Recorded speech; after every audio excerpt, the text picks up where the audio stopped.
பீதா சுதன் பரிசுத்தாவின் பெயராலே ஆமேன். மரியே வாழ்க. இன்றைய வார்த்தை, என் இல்லம் மக்களினங்கள் அனைத்திற்கும் உரிய இறைவேண்டலின் வீடு என அழைக்கப்படும் என்று மறைநூலில் எழுதியுள்ளது என்று அவர்களுக்கு கற்பித்தார்.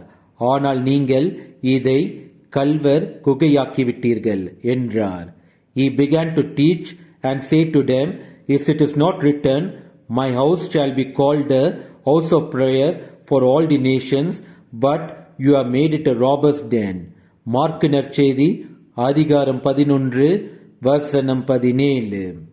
நம்முடைய இதயம் நம் கடவுள் இயேசு கிறிஸ்துவிற்காக எவ்வாறு இருக்கின்றது என்று சிந்தித்து பாருங்கள்.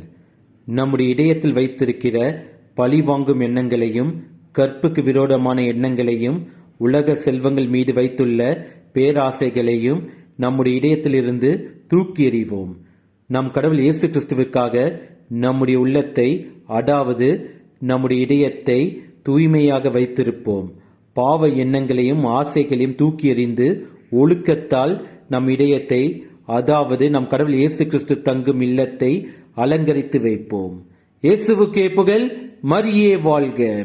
ஆமேன்.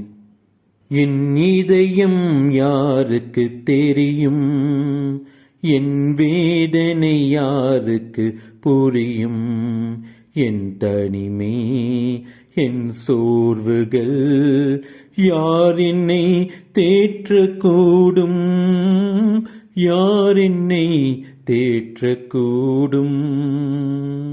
நெஞ்சின் நோகங்கள் அதை மிஞ்சும் பாரங்கள், நெஞ்சின் நோகங்கள் அதை மிஞ்சும் பாரங்கள், தஞ்சம் இன்றியே உள்ளம் ஏங்குதே, தஞ்சம் இன்றியே உள்ளம் ஏங்குதே, உள்ளம் ஏங்குதே. என் இதயம் இயேசுவுக்கு தெரியும், என் வேதனை இயேசுவுக்கு புரியும், என் தனிமை என் சோர்வுகள் என் இயேசு தேற்றுவார்,